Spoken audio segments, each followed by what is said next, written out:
there, it's Captain Lisa here with Sail Time San Francisco, and we're here with the Golden Gate Bridge behind us. And we'd like to introduce our featured speaker tonight. It's Steve Ingram, Captain Steve Ingram. His first time sailing on San Francisco Bay was in 1978, and we just want to learn from his expertise as he gives us a view of all the destinations where you can sail on San Francisco Bay. So take it away, Captain Steve. Thank you, Lisa. Pleasure to be here. And thanks for everybody joining us tonight. I see Marcia just joined us. That's wonderful. She's starting to connect. Oh, okay. So we're going to start here. And we put it together a wonderful little slide presentation. Allie Hawkins has done a wonderful job putting this together. And what I'm going to do now is we're going to go through a series of slides. So what we've done is we've broken up the San Francisco Bay Area and the Delta, California Delta, into different regions. And so what we're going to do is we're going to tonight talk about Central Bay, the San Francisco city proper area, and really the North Bay, a few areas of the North Bay. And we're going to use those areas as our examples of why San Francisco is just a world-class cruising grounds in our area. In the future presentations, we will use North Bay and we'll even go up into the Delta, one of my favorite places to go. So let's look what we're going to cover tonight specifically. We're going to do a little refresher on wind, fog, tides, and currents. Basically the microclimates of San Francisco Bay.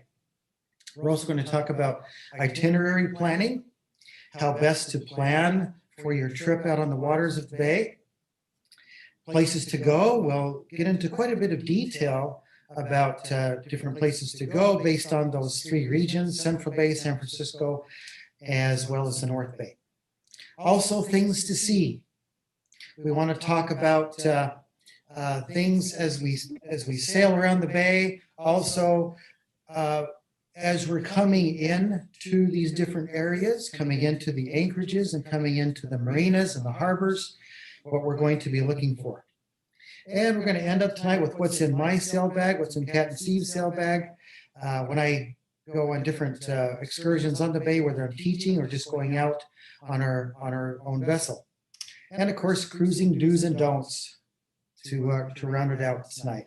Okay, so let's start with basics on the wind of San Francisco Bay.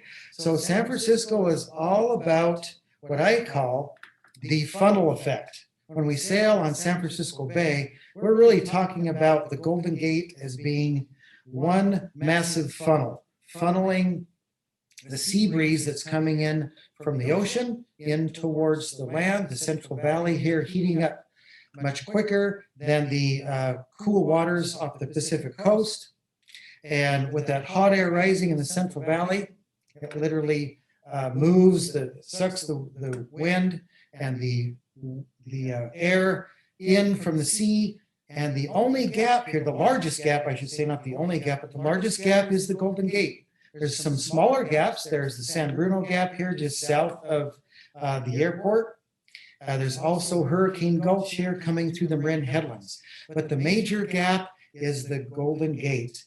And as the wind funnels through there, usually in the late spring through summer and early fall, we get what's called that famous San Francisco Bay breeze blowing right through the Central Bay between south end of Angel Island and the north end of Alcatraz. It's called the slot, and you can see it's just aimed straight through there at the East Bay regions of Berkeley, Emeryville areas. So knowing how the wind funnels through the Golden Gate, and as it fans out to the north, it fans out to the south, and usually loses intensity a few miles from that Central Bay slot. So understanding our bay breezes is very important for sailors and boaters in general.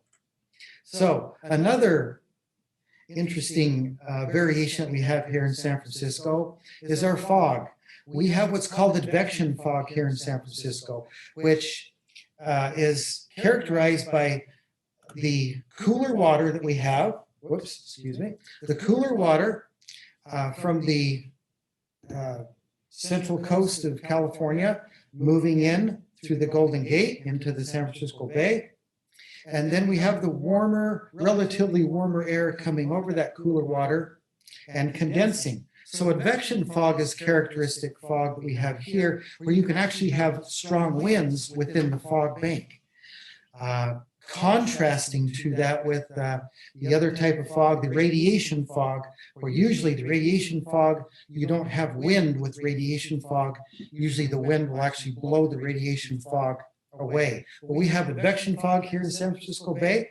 Our entry pattern, as we put here, blows again through that funnel, through the Golden Gate Gap, across the Central Bay, towards the East Bay regions, usually right over the top of Alcatraz Island, extending maybe from the city front Pier 39 all the way over to south end of Angel Island. So the entry pattern of fog is very similar to the wind basically carrying the fog in. The fog cycle can vary, but usually we have fog that can form late morning, maybe towards noon, and blow through the gap, through the gate. Again, with that increasing sea breeze coming through the Golden Gate. And then usually by 5 or 6 p.m. in the middle of the summer, that fog tends to start to burn off and slow down and go away. And we can have it form overnight too. So especially with the different diurnal cycles of the heating and cooling. And of course, options for us boaters. How do we handle the fog? What's the best time to go out on the bay? How do we adjust our course across the bay for fog patterns? We'll talk a bit about that. So we have fog, we have wind. What are some of the other mixtures that we have in this big gumbo pot of variables out here in San Francisco Bay? Well, we have tides and currents, of course. The water moving around all the time, just like the wind. And the currents, and also the traffic out on San Francisco Bay. So it's a very busy place. Let's talk specifically about tides and currents.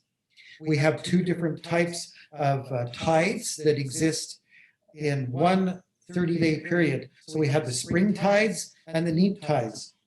Spring tides are characterized by the highest highs and the lowest lows, and the neap tides are characterized by the lowest highs and the highest low tides. So the neap tides being more moderate, spring tides being more severe, highest highs and highest lows, or lowest low tides. So again, following the tides are the currents. So the currents, usually the stronger currents, are around the spring tidal ranges, and the more moderate currents are around the neap tides.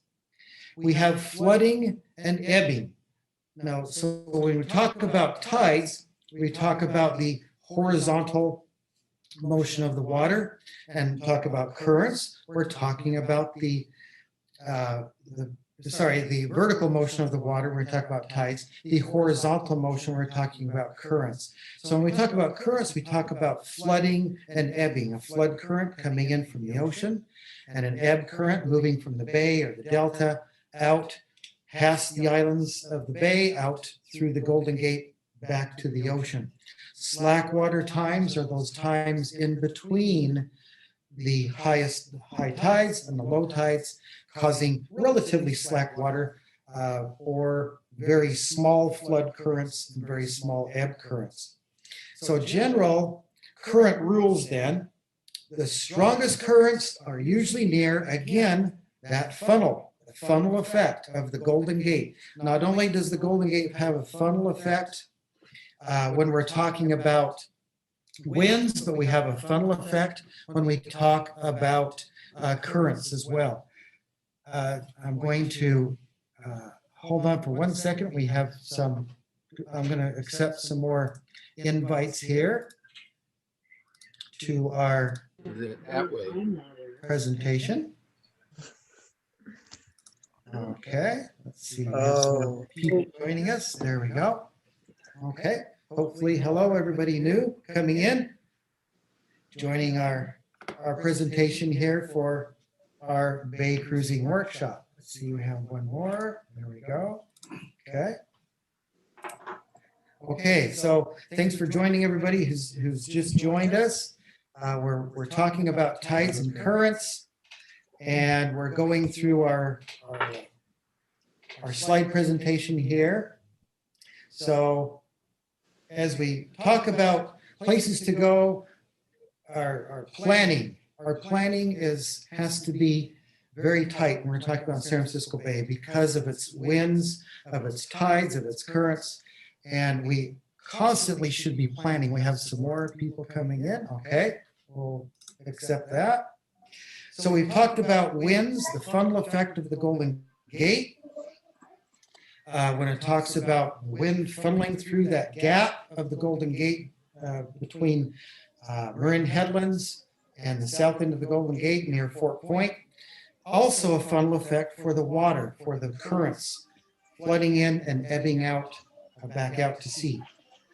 So let's talk about a third variable. We've talked about winds, we talked about tides and currents. Let's talk about a third variable when we plan our routes around San Francisco Bay, and that would be the traffic patterns. So we talk about a busy place already with everything going on. We have the winds, the fog, the currents, the tides. Now we're going to talk about the human effect, which are the traffic lanes. So in San Francisco Bay, at least through the Central Bay, there are several traffic lanes that we have to be concerned with. We talk about actually 4 different traffic lanes. We talk about our Deepwater traffic lane that extends between Harding Rock Buoy, just south of Sausalito. And there's an incoming traffic lane, and there's an outgoing traffic lane with the Deepwater Lane. The Deepwater Lane typically runs between Point Blanc Angel Island and the north end of Alcatraz. So if you're talking about tankers, tank ships, oil-carrying tank ships or chemical tankers that are coming down from the Richmond area, or maybe coming all the way down from Martinez or Benicia, and even all the way up to from Sacramento or Stockton, they usually come down the traffic lane, which goes past Southampton Shoal Channel, past the Richmond area, and makes a turn at Point Blunt, Angel Island, and outbound for sea in the Deepwater traffic lane. So there's 2 traffic lanes here in the Deepwater Lane. There's the Central Bay traffic lane. There's a westbound lane coming in from the Golden Gate into usually the eastbound lane is coming in and making a turn here around just off of Pier 39 between Alcatraz and Pier 39. And it is making a turn, usually going under the Oakland Bay Bridge around the Delta Echo span, or D and E span of the Oakland Bay Bridge, and heading into the Oakland Estuary. Those are typically container ships. We have a westbound lane then, sort of a reverse course there of the ships coming out of the Oakland Alameda area, again, usually using the Delta Echo span of the Oakland Bay Bridge and heading out around Alcatraz Island and out to sea through the Golden Gate. So again, a lot of things going on. Excuse me a second, I'm going to allow some more of our viewers coming in to our presentation here. Okay, and we have one more. All right, welcome again, everybody. So we're several minutes into our presentation. We've talked about many variables here. We've talked about winds and fog and tides and currents and the traffic lanes, all associated with San Francisco Bay.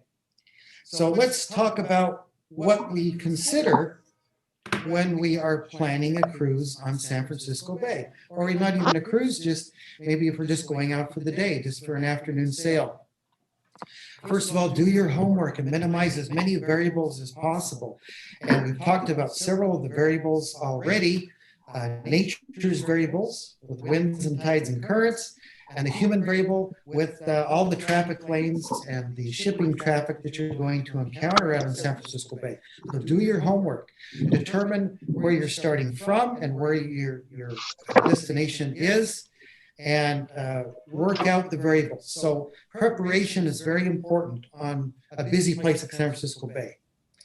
Preparation, when we're talking about, can encompass many different things. Preparation, we're talking about the crew itself, about your abilities and your education, your sailing abilities, your boat handling skills. Also preparation, we talk about looking at the tide book. We talk about listening to weather. We talk about making sure that the boat's batteries are charged up, or something as simple as that. So preparation can be all-encompassing. You pair excellent preparation with the opportunity of traveling and sailing in certain areas of the bay, and you end up with successful day out on the water.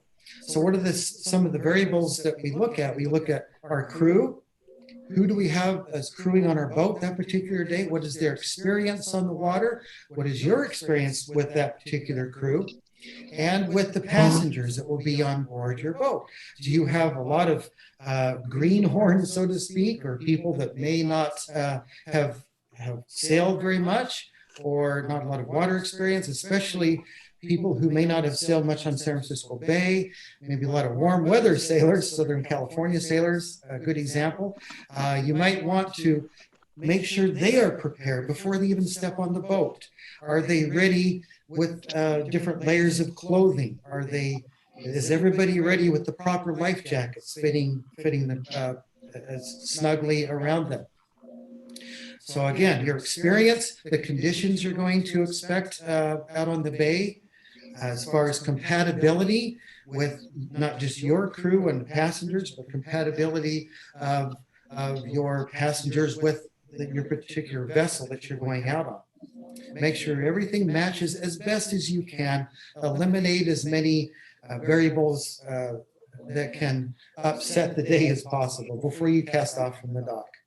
As far as your boat goes, accommodations. So make sure, obviously, that everything is ready for a busy and potentially windy day on the bay. Make sure that that the holding tank is pumped out. Make sure that the water tanks are filled. Make sure that the fuel tanks are topped off. Make sure that you understand your vessel's draft based on your intended route. Make sure that you have an idea of what your range under power is for your intended route as well. Make sure you understand that you have enough fuel on board, that you've done your pre-cruise checks, that you've checked the oil, make sure that everything is kosher as far as your engine checks go, especially because that engine and its your vessel's drive systems, those can really make or break a day if you get out there away from the dock and something goes wrong that could have been avoided with a simple check when you're tied up at the dock safely. And of course, if you're going, are you going for the day or are you going overnight?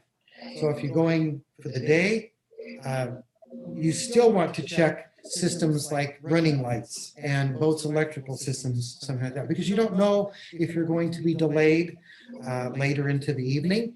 You just don't know. Or you're going to cross an area of very low visibility. So make sure things like running lights are working. Make sure that your battery systems and charging systems are working as well. So a lot of things to check. You are the skipper. You are in command and you are responsible. So make sure that that responsibility matches the needs of your vessel and matches what you have for an idea out on the water. Okay, let's move to our next slide. I think there's one other that's just joined us here. Welcome, welcome. Okay, so we're going to let's go back here to this slide.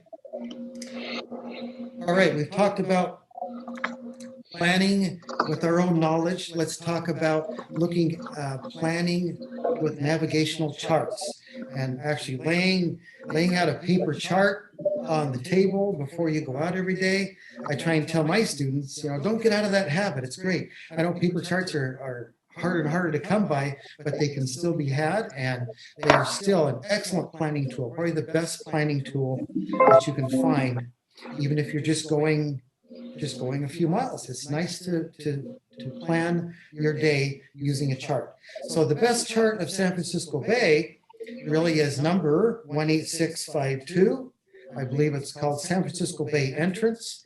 It's a great scale chart so that you can see all the way up to the North Bay and the South Bay, the East Bay, and of course the Central Bay region with 18652. Also combine that chart number, and you should already have on your vessel chart number 1. Chart number 1 is sort of a master legend that if you haven't worked with chart number 1 in the past, look at chart number 1 and understand what all of these symbols and terminology mean, how they relate to the nautical chart that's spread out on the table before you. Know your hazards. Where are the hazards on the nautical chart? Know what the different colors mean as far as water depth and what to expect. Of course, know your aids to navigation and how to interpret, how to interpret what the aids to navigation look like on your chart versus visually what you're looking at, from 2 dimensions on your chart to 3 dimensions when you're actually looking from your boat for a navigational aid. How to interpret what a buoy looks like, what a fixed day mark looks like, what a landmark, certain type of landmark looks like. Okay. Also, contingency plans. Use your paper charts to determine and plan for contingencies on the water. What if the fog suddenly rolls in so thick you can't see past the bow of your boat? Well, you might want to turn around and head for a different area of interest. So know where that area of interest is before you head out on the water. So contingency plans, where you might want to anchor versus another anchorage that might be in the fog, or maybe the wind has picked up, storm front's coming through. Know your contingency plans before you leave the dock. Use your tide and current book and the apps available on your smartphones to judge the heights of the tides, the highest high tide of the day, or where you're going to be out, and the lowest lows. I have up here on this slide, I use TideGraph Pro on my phone. It's an excellent tide planning tool. That's just one that I use, but there are numerous ones, and my students have brought other excellent ones to me as well. I also use NOAA buoy data. NOAA buoy data I like for the current, for currents especially. TideGraph Pro is great for planning for tides, and NOAA buoy data usually I use that for the current planning. For actually looking at the current stations around San Francisco Bay, knowing what to plan for as far as the set and drift or speed and direction of the currents for that day. Okay, so let's talk about some actual destinations. So if we talk about the San Francisco city proper, we have many places to choose from. Many of you joining us tonight, I'm sure, have visited these areas, but let's just go through them one at a time. We start here on the left with the San Francisco City Marina area, and which is actually broken up into 2 basins. We have the West Basin and the East Basin of San Francisco City Marina. The West Basin has the St. Francis Yacht Club, Golden Gate Yacht Club. These 2 marinas are not very large as far as number of slips, but they're wonderful. And you can actually call in and get guest docks in both places. The East Basin is characterized by House Cove, where you can obtain diesel fuel, gasoline at House Cove, right next to Fort Mason there. Aquatic Park, another wonderful anchorage right on the city front there, right next to High Street Pier. Fisherman's Wharf, there's a fuel dock there. And of course, Pier 39 Marina, where many sail time members are our members in wonderful sailing vessels over there at Pier 39. We'll talk a little bit about Pier 1.5 and coming around, heading south into the Bay Bridge, South Beach Harbor. McCovey Cove is an excellent little day anchorage, and the Central Basin just south of McCovey Cove there's a couple of nice spots you might want to look at for lunch and potential visits in the future. So let's look at them one at a time. What we've done here, Allie's done a great job at making the taking the actual 18652 navigational chart, and we've zoomed in on all these areas. So what we've done here, we're looking at the west basin of San Francisco City Marina. The green arrows depict the best way to approach from central San Francisco Bay. And what I'd like to show here is how important it is that you understand what all of these designations mean. What do all of these mean? I teach this when I teach ASA 101 and 103 and 104, all the way up through 105, but knowing what all of these symbols mean on the chart and how to relate to what you're looking at as you approach an area is vitally important. So we're looking at designations for buoys here, and we're looking at how to approach these entrances to these harbors. Okay, so we're looking at these private navigational aids, and as we approach, of course, it's always red right return here in U.S. waters, and green arrows depict that right here. And so if you're unsure of how to approach an area, the navigational chart will tell you exactly where those aids to navigation are. So here we have our private aids here showing the way into the west basin, and we'll have another view here in a moment, and the east basin of San Francisco City Marina, where Gas House Cove is over here, Gas House Cove, right next to Fort Mason Center. So let's move to the next slide. There's a nice aerial view. As we're looking here, we come in to the west basin. We can see Golden Gate Yacht Club about halfway up, St. Francis all the way in on the right-hand side there. As you can see, it's not a very large marina, but if you can obtain a guest slip here, it's a wonderful place to pull in for the night. I've done it a few times, and what a great place to stop. You get out here off your boat and walk Christie Fields, walk up to Fort Point, south end of Golden Gate Bridge. It's just a wonderful place to visit for an overnight stay. Also, there's a pump out dock right here in the West Basin. And coming in and out, again, follow your navigational aids that are depicted with your paper chart. Here is a wonderful view of the East Basin. Coming in past Fort Mason Center here, the entrance is fairly narrow, but as you come in, it opens up a little bit up into Gas House Cove, where you have, there's a small guest dock there, a fuel dock at Gas House Cove, some great prices on fuel right there. As you come into the entrance here, note that when you're coming out of the entrance, note that you have a lot of vessel traffic coming and going, as you see here with the tour boats, and you're right out into the traffic when you come out of the entrance of either the West Basin or the East Basin of San Francisco City Marina. So great place to visit. Here's a little detail here that Allie's put in here for Gas House Cove fuel dock, showing the fuel dock proper. And if you look closely, you can see the entrance here past Fort Mason Center. So it's a nice little spot to go and fuel up.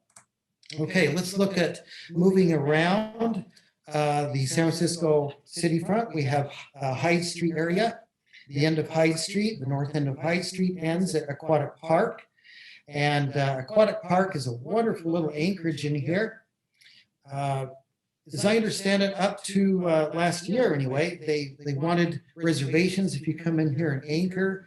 I also understand that you can come in here, if you have a sailboat, you can come in, motor in, but be very careful about swimming areas.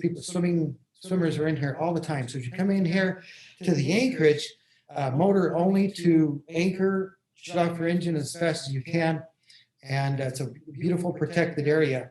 I've anchored in here overnight, and it's a beautiful, beautiful scene overnight.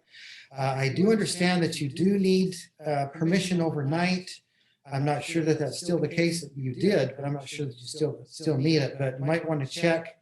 I believe it's with the Park Service, Golden Gate Park Service here, and they're asking for vessel identification as you come in for overnight stays. I think if you come in and anchor during the day, I believe that it's okay. Let's switch back. So here's a view of Aquatic Park, the chart of Aquatic Park. You can see the green arrow, the entrance here to Aquatic Park. You have great water depth for anchorage here in the 15 to 16 at mean low water. Again, if you're coming in here at night, make sure you can identify your what you're looking at as far as your day markers go and the ends of the piers here. Okay. We have here the Fisherman's Wharf area. There is a fuel dock over here on these set of docks here. It's Pier 39. Let's go back. There we go. So at Fisherman's Wharf area, there is a fuel dock over here outside of Fisherman's Wharf, right next to the restored vessels, Balclutha and the old ferry Eureka here. At one time, it was really fun to walk through there and watch how they restore these old vessels. Jeremiah O'Brien has now moved because of the big fire in the warehouses, moved right next to Pier 39. Pomponido, as I understand, the old submarine from World War II is still there.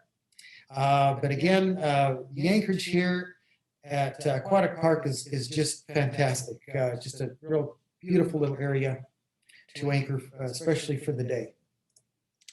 Let's move on to a little further down the shoreline here to Sail Time San Francisco's Pier 39 location. So Pier 39, for those of you members who are joining us, who are members of boats here at Pier 39, you know the entrance well as you come down the long breakwall here.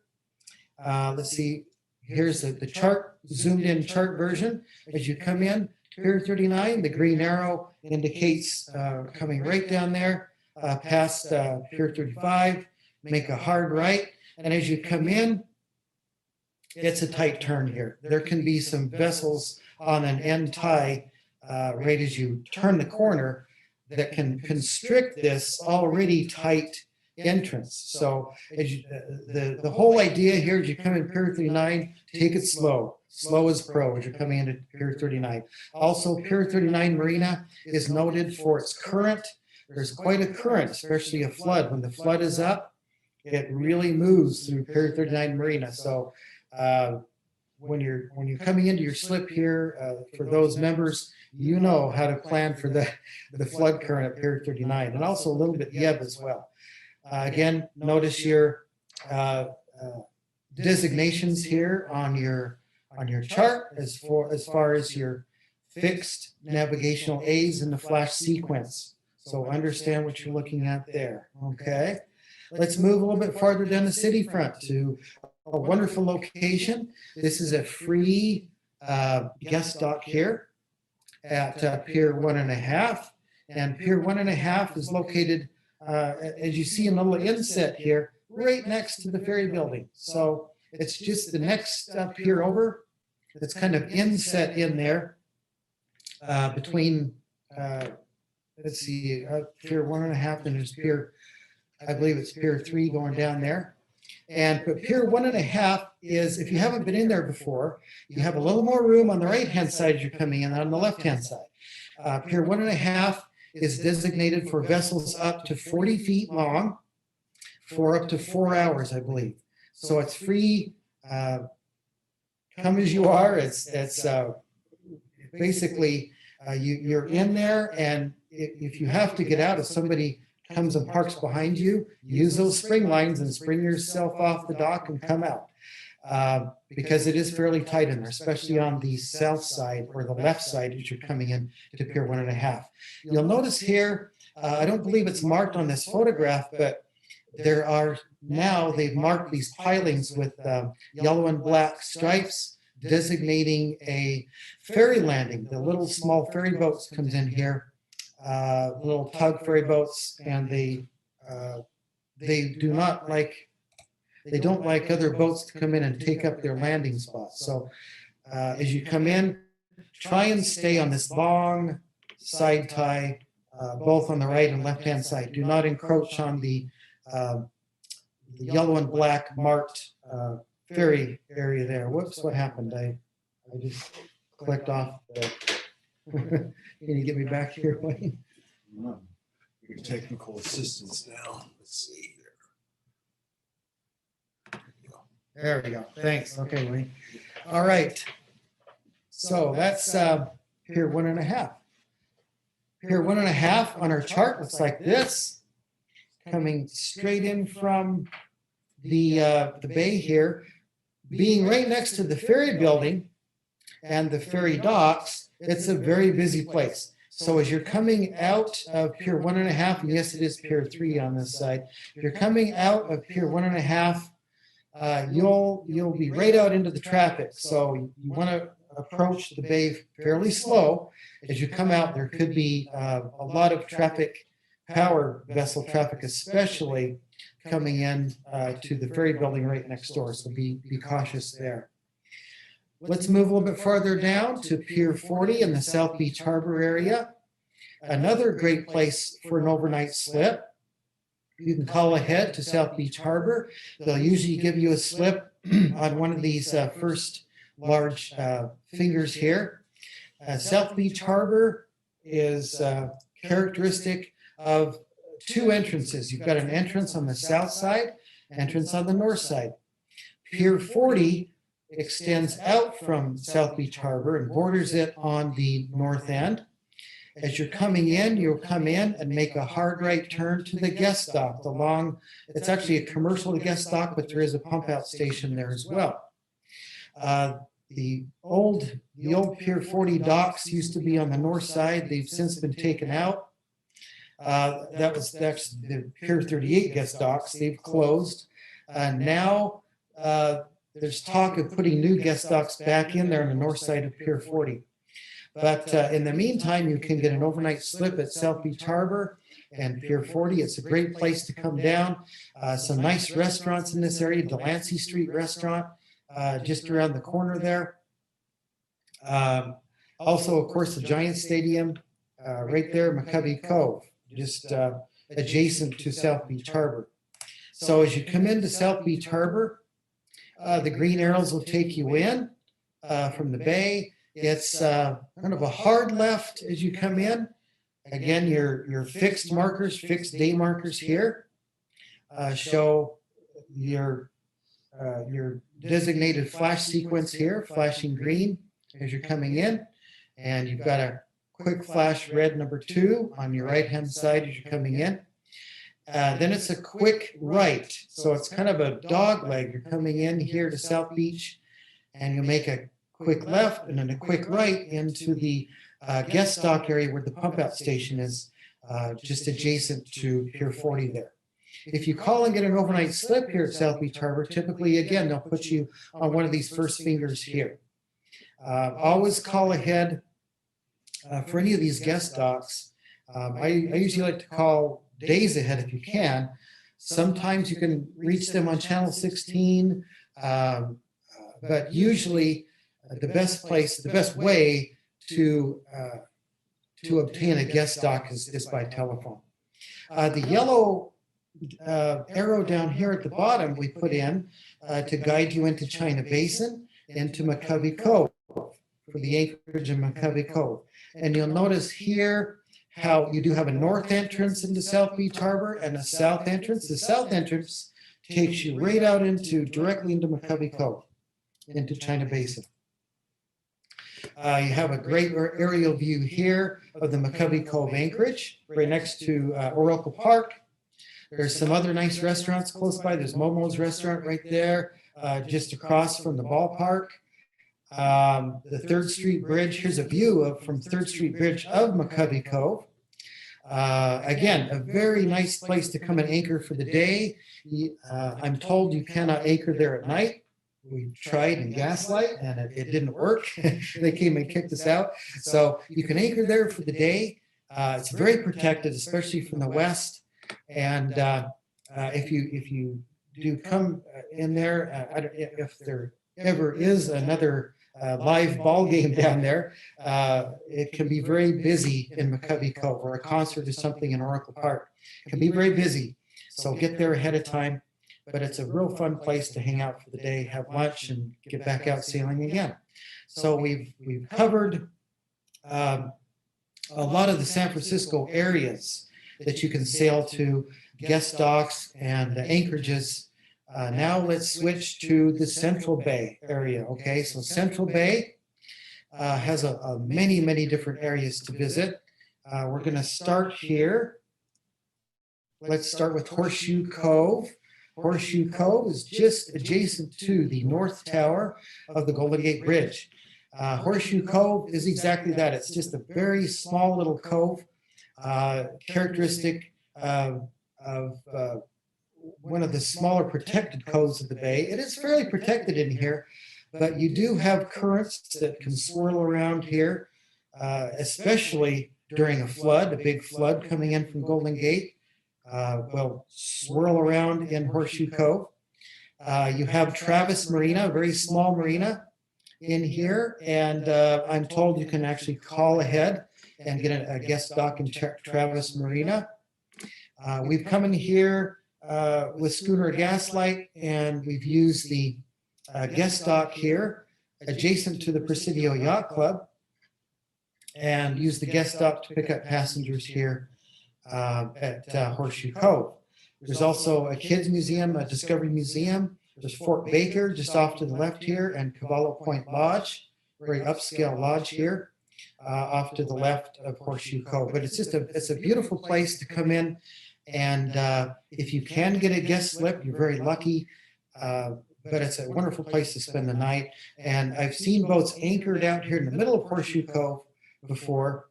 I don't know if I'd recommend it for an overnight anchorage because of the currents that can swirl around in here, and its proximity to Coast Guard Station Golden Gate. They can come in and out of here all the time. So I think anchoring in here is discouraged, but I have seen boats anchored in there before. Again, so if you're coming in and out of Horseshoe Cove, it's an area that you have to be ready to get back out into the bay and right back out into the high winds of Central Bay and the strong currents as you come in and out of Horseshoe. You can see in a little inset up here in the upper right-hand corner what it looks like in an aerial view. You are literally right there at the Golden Gate. When you come in or come out of Horseshoe Cove, you are right into all the wind and the tides and the currents. So be ready for it. Here's what Horseshoe Cove looks like from the chart.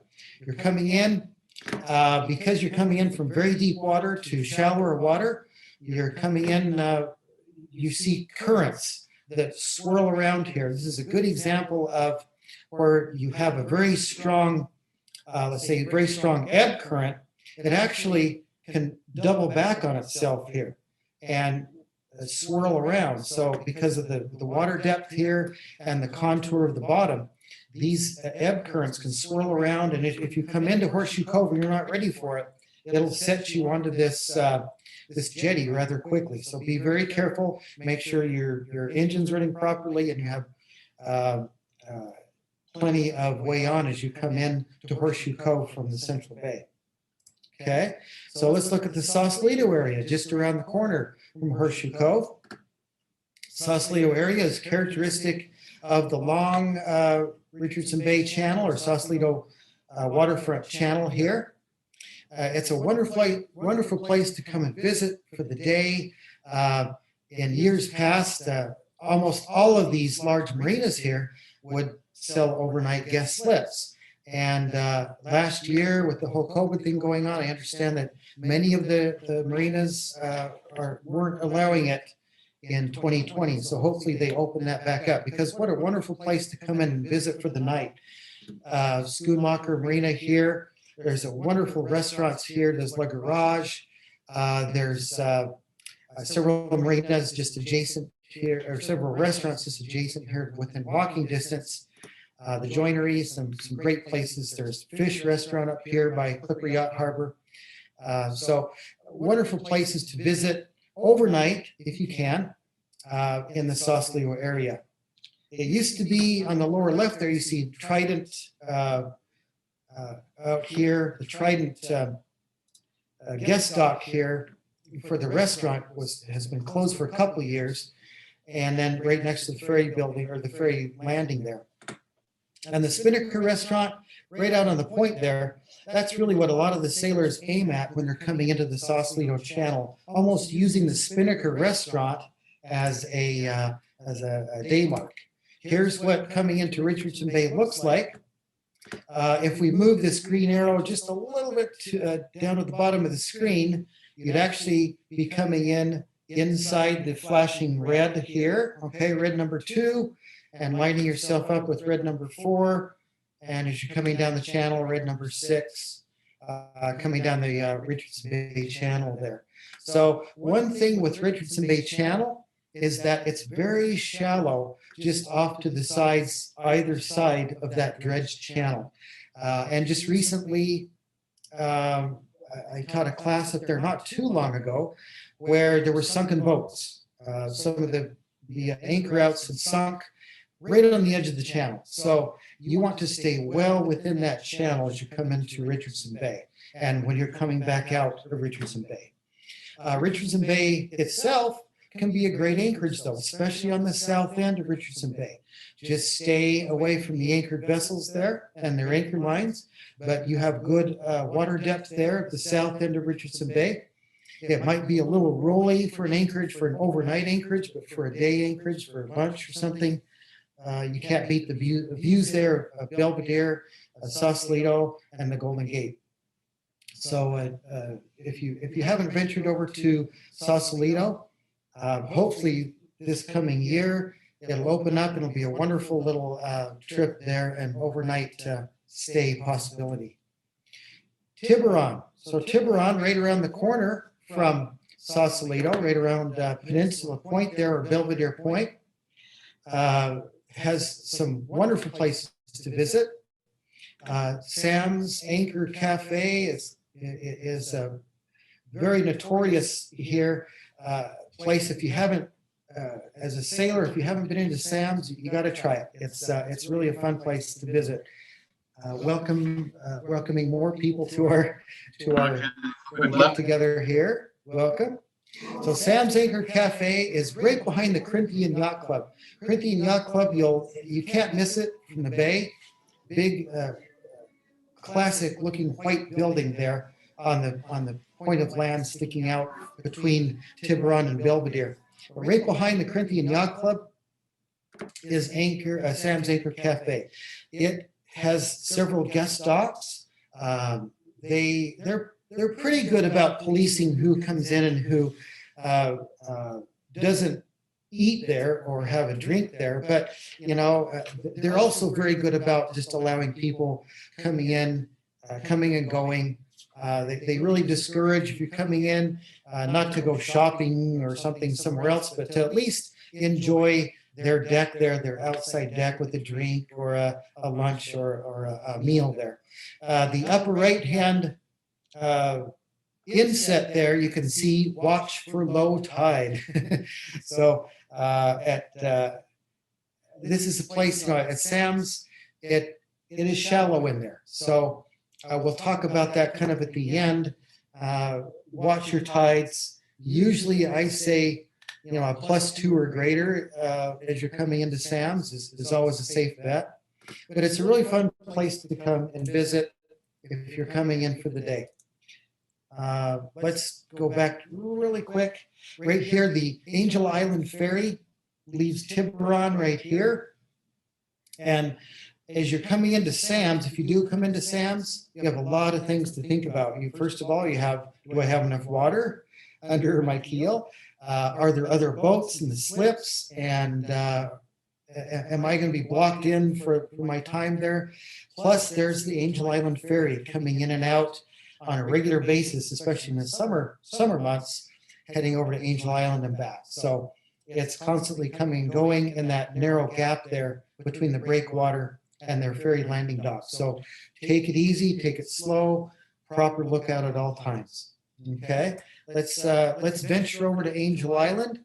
One of my favorite places really to visit anywhere is Ayala Cove. So many of you Sail Time members are familiar with Ayala Cove. There's two separate areas really. There's the mooring field here on the west side, and then there's the docks, the day slips here on the east side.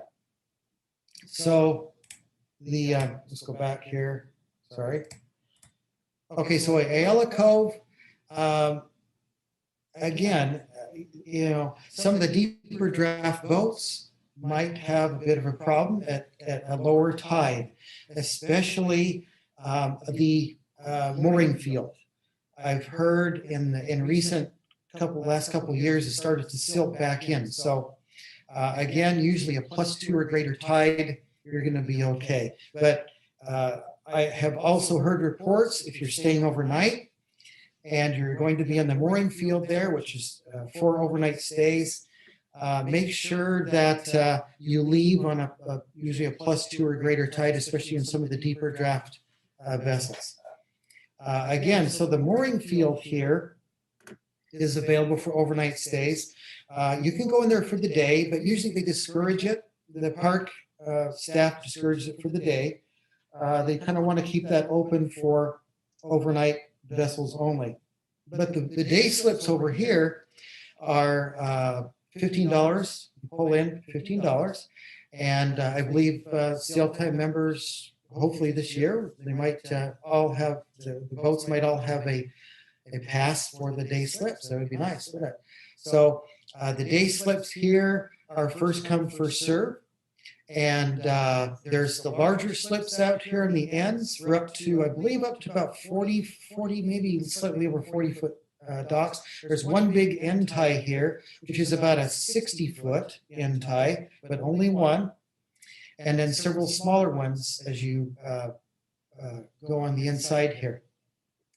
Again, so Ayala Cove is a wonderful place. Day slips here. This is the sunrise to sunset only. The park staff will kick you off after sunset. What you can do is come in for the day though and pay an extra $30 and obtain a mooring for overnight.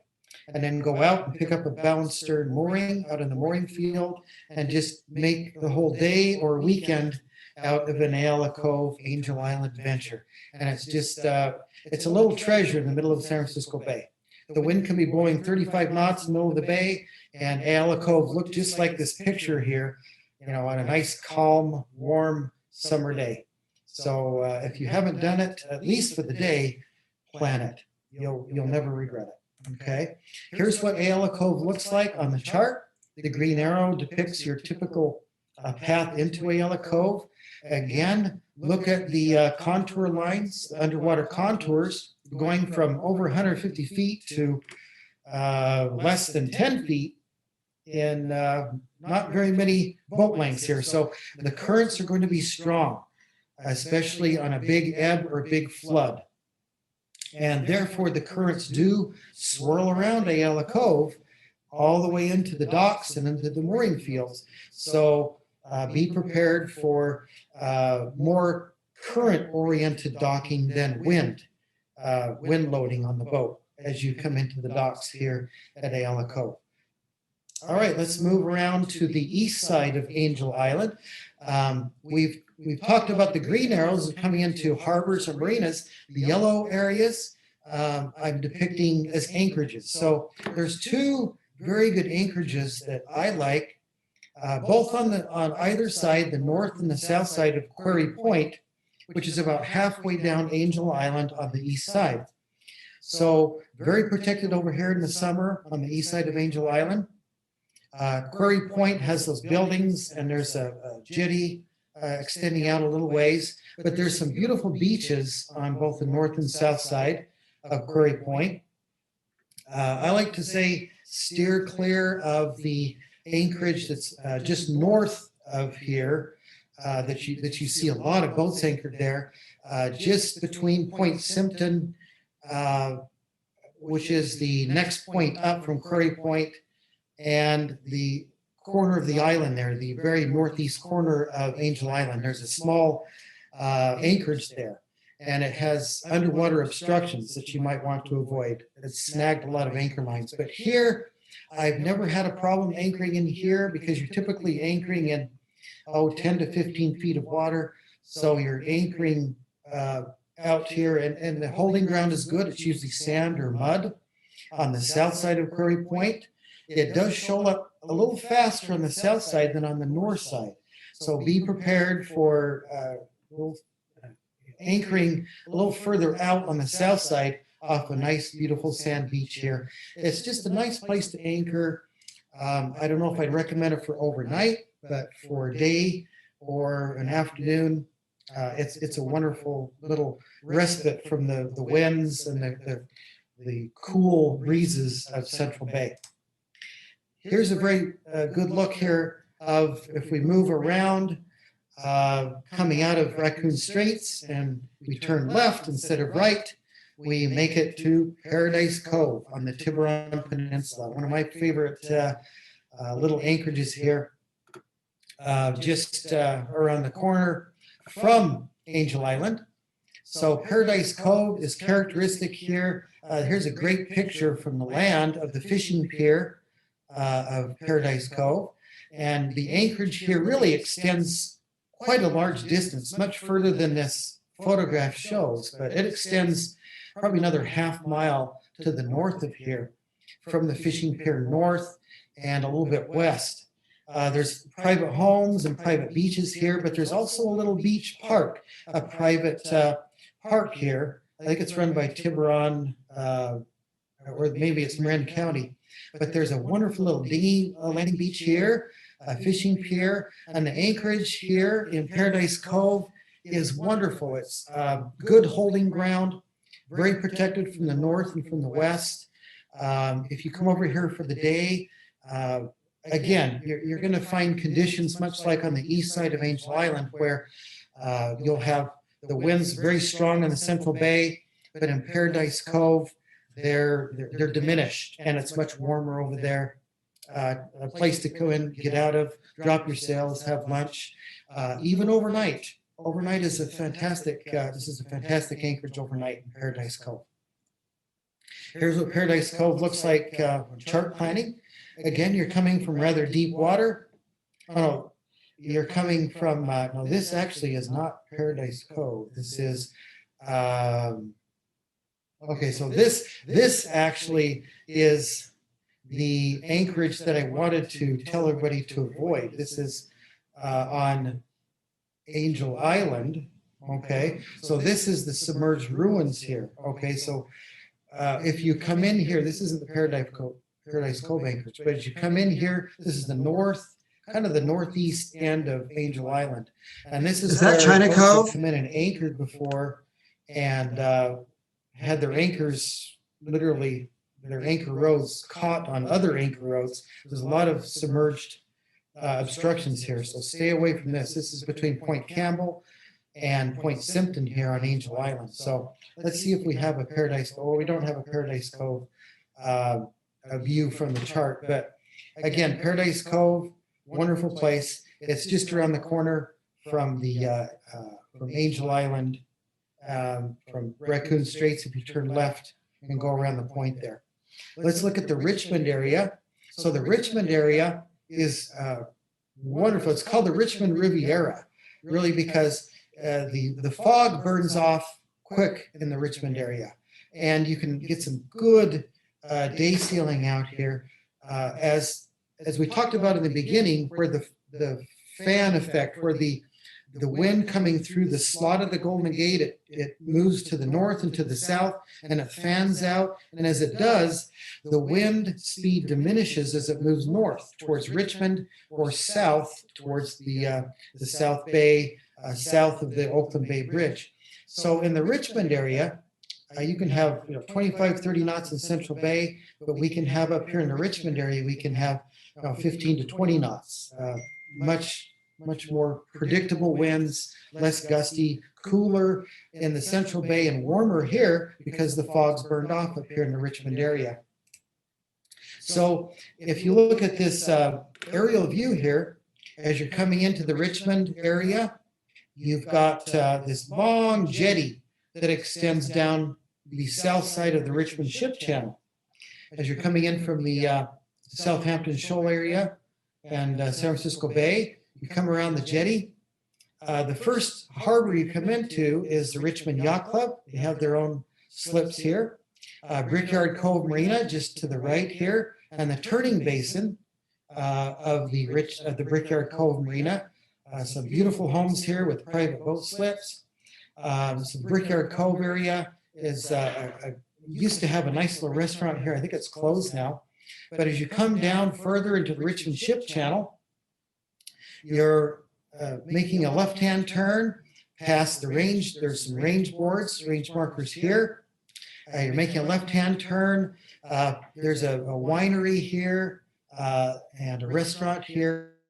And you turn and you come in past the Ford building here into the Marina Bay, Richmond Marina Bay Marina, where we keep Gaslight. And it's a wonderful marina. It's a huge marina. There's about 800 boat slips in there. The Richmond Ship Channel proper extends all the way up here, just about to Point Richmond, and the little smaller town here to the west of Richmond City. So the Richmond Ship Channel continues for quite a distance here. It's very industrialized here once you get past Marina Bay and the Ford building. But there's some nice restaurants up here in Marina Bay. There's Laura's Fine Dining and the Assemble restaurant here. Rosie the Riveter Homefront Memorial is located right here. The historic Richmond district here. Nice place to visit. And in the summer, there's always guest slips available at Richmond Marina Bay. The Bay Trail runs right through Richmond Marina Bay and extends all the way over to Berkeley, and some nice places to visit all the way towards the Berkeley and Emeryville area. Here's how the navigational chart looks like coming into Richmond Marina. The green arrow depicts coming off the Richmond Ship Channel. You're turning into the privately maintained dredged channel past the Ford building here. And it's always dredged I think it's about 15 feet deep here at low tide into Richmond Marina Bay. And then the Rosie the Riveter Memorial is right here. Assemble restaurants here. Huge area here. You can actually sail in and drop your sails in here in Richmond Marina Bay. It's that large of an area.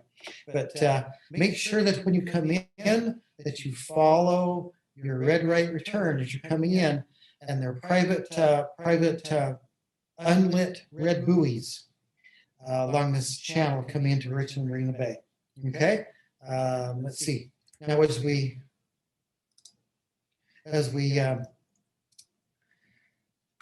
move a little bit further down the East Bay, we're looking at the Berkeley area. So Berkeley City Marina here has many nice features. It has this large jetty or break wall out here. As we talked about in our first slides, the slot or the Central Bay breeze blows straight through the Golden Gate. And if you were to draw an arrow from the Golden Gate, you'd end up straight through, you'd end up right at Berkeley Marina. So Berkeley Marina is characteristic of that Central Bay breeze. It blows hard here. So it sets up a pretty nice chop in the middle of the summer here as you approach Berkeley Marina, as you're coming in or coming out. Be ready for that wind and that choppy wave pattern.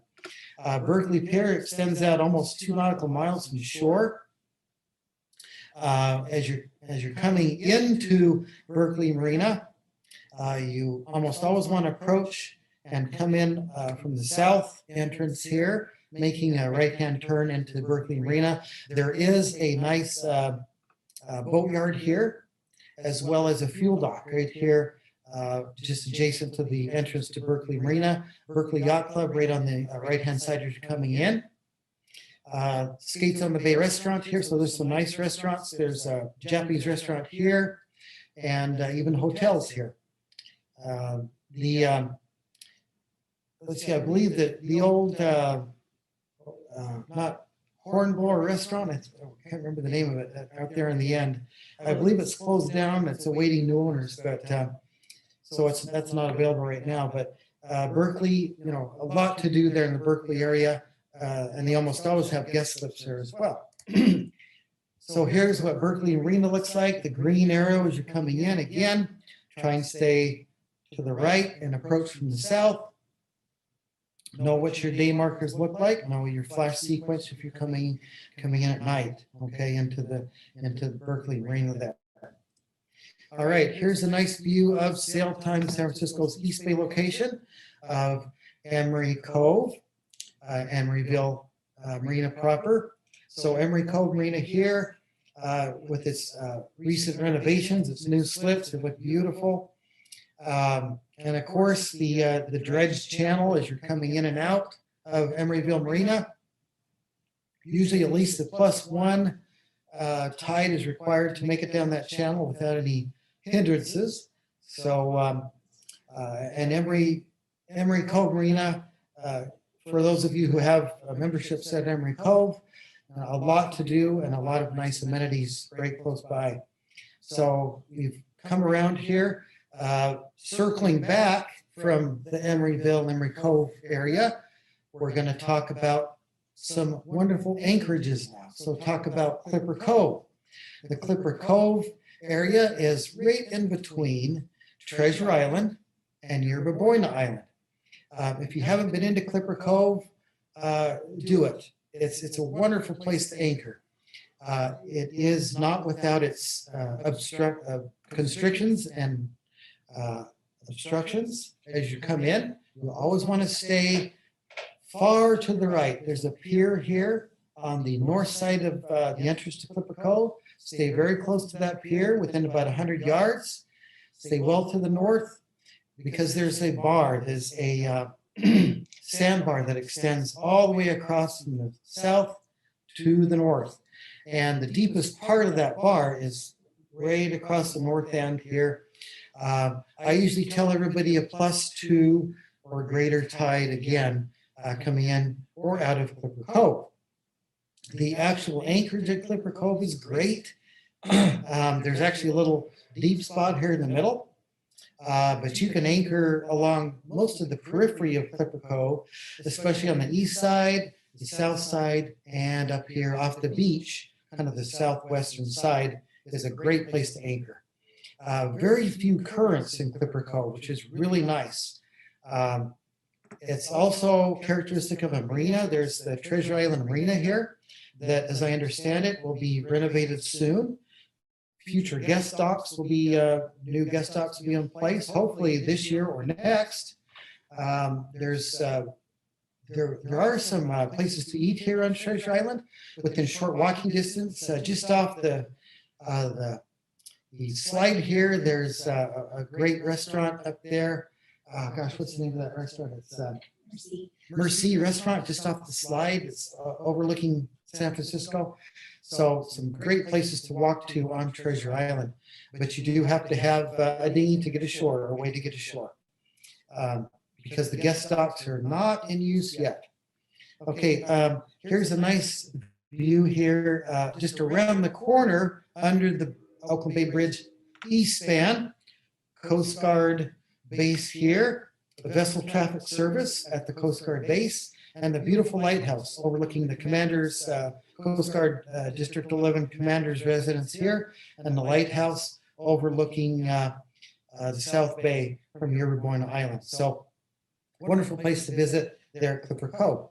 Here's what Clipper Cove looks like, the entrance on the chart. Again, the green arrows coming in. We're trying to show here, stay well to the north off that jetty. The chart really isn't a very good depiction of what you'll actually see water depth wise. It shows an 8 here.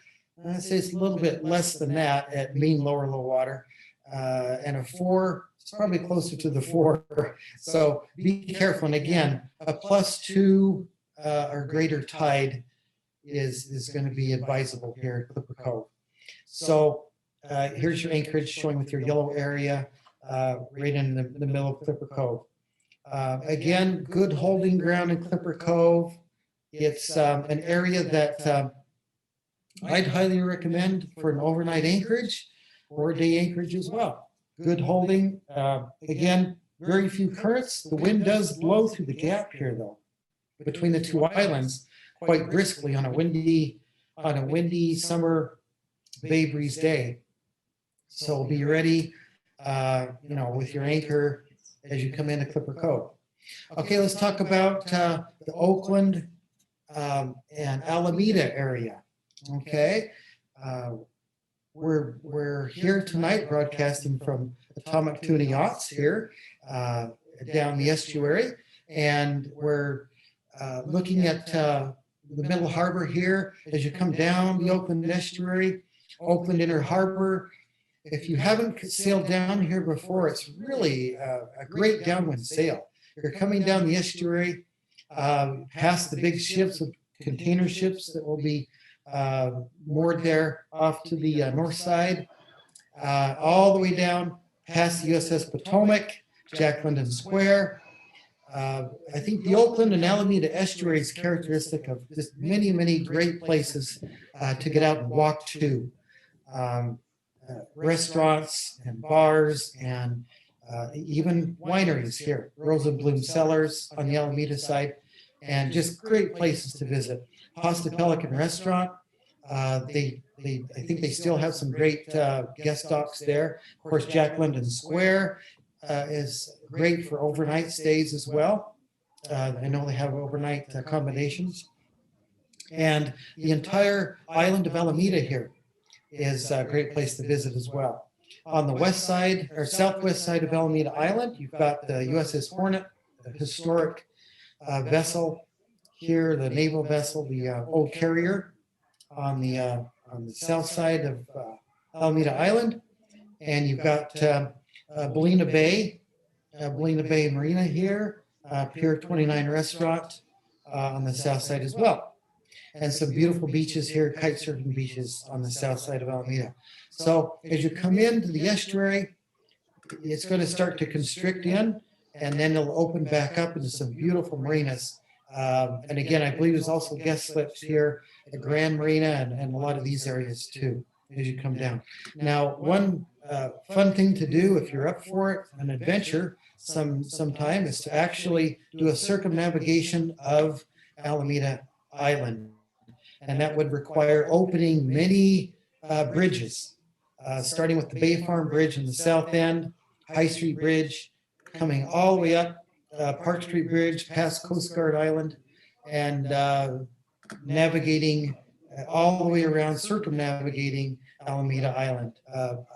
I've never done it in a sailboat, but it would be a lot of fun to do sometime. So we can talk about that in maybe future presentations. But that's our presentations for where to go. And I like to come towards the end of our little presentation tonight by just giving some ideas. What's in my sail bag? So I always like to dress in layers on San Francisco Bay because it is an area of microclimates. Layers meaning starting with gloves. Well, I can't stress sailing gloves and warm weather gloves on top of it, in addition to sailing gloves as well.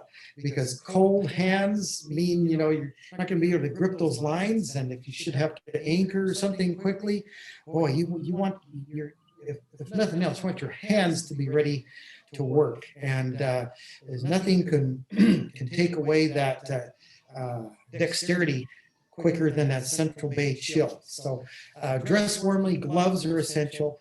Hats with that hat clip. There's probably more hats at the bottom of San Francisco Bay than anything else. Foul weather gear, have those in your duffel bag, carrying them aboard if it's not already on the vessel. And good foul weather gear too. Foul weather gear means, to me, it means a good set of bibs underneath the jacket, because boy, nothing can be cooler than having having your dry up top, but boy, your legs get wet and cold, and all of a sudden it ruins your day. So a good set of bibs on those windy, blustery days where the water's coming over the bow. Foul weather gear is a must. PFDs, I can't stress those enough. Wear them at all times. Wear them even before you board the boat. Why not?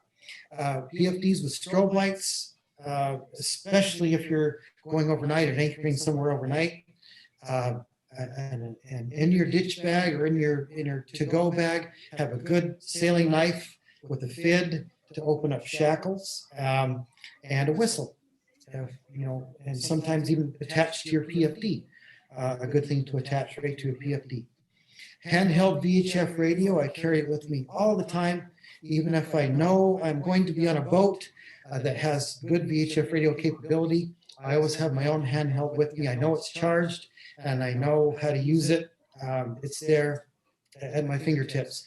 Good set of binoculars too.